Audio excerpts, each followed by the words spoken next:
উৎসবের আনন্দ যেন মুহূর্তে শোকে পরিণত হয়েছিল। সেই বিভীষিকাময় দিনের স্মৃতি আজও তাড়া করে বেড়ায় কুমারঘাটের উল্টো রথে স্বজন হারানো পরিবারগুলিকে। ক্যালেন্ডারের পাতায় সময় এগিয়ে গেলেও তাদের জীবন যেন সেই কালো রাত এখনো থেমে আছে।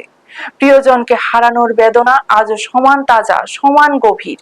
যেখানে কোনো মা হারিয়েছেন সন্তানকে, কোনো সন্তান হারিয়েছে বাবাকে, আবার কেউ হারিয়েছেন জীবন সঙ্গীকে। এক মুহূর্তেই ভেঙে পড়েছিল বহু পরিবারের স্বপ্ন।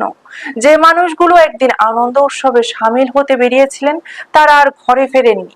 রেখে গেছেন শুধু স্মৃতি, কান্না আর না পাওয়ার দীর্ঘশ্বাস। নিহত পরিবারের সদস্যরা জানান, সময় অনেকটা পেরিয়ে গেলেও সেই ক্ষত আজও শুকায়নি। প্রতিটি রথযাত্রা এলেই ফিরে আসে সেই বিভীষিকাময় সন্ধ্যার স্মৃতি।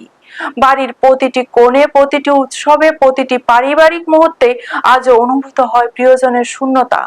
অনেক পরিবার এখনো মানসিক ও আর্থিক সংকটের সঙ্গে লড়াই করছে।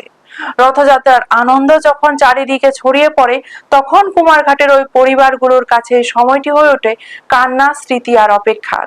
তাদের একটাই আক্ষেপ, প্রিয়জনরা আর কোনোদিন ফিরবেন না। তবু চোখের জল মুছে তাদের স্মৃতি বুকে নিয়েই বেঁচে থাকার লড়াই চালিয়ে যাচ্ছেন তারা। ব্যুরো রিপোর্ট, নিউজ তৎকাল 24। রথকাণ্ড যে হয়েছিল তখন আপনাদের বাড়ি থেকে দুজন, আমরা যতটুকু জানি, যে মারা গিয়েছিল। কি বলবেন? আবার তো সামনেই রথ। ওই তো আবার রথের সময় তো আমার দুজন গেল গিয়া, নাতিন আর বউ, আর একজন আছে এখনো, ওর আতত নাই, এমনি পুরো আস্তা খোলা। আর ওখানে শুনছি 16 তারিখ আবার রথের মিটিং হইতেছে। তো রথের মিটিংয়ে যাতে কোনো দুর্ঘটনা না হয়, আপনারা সতর্ক থাকবেন আর সবাই আনন্দ ফুর্তি করবেন।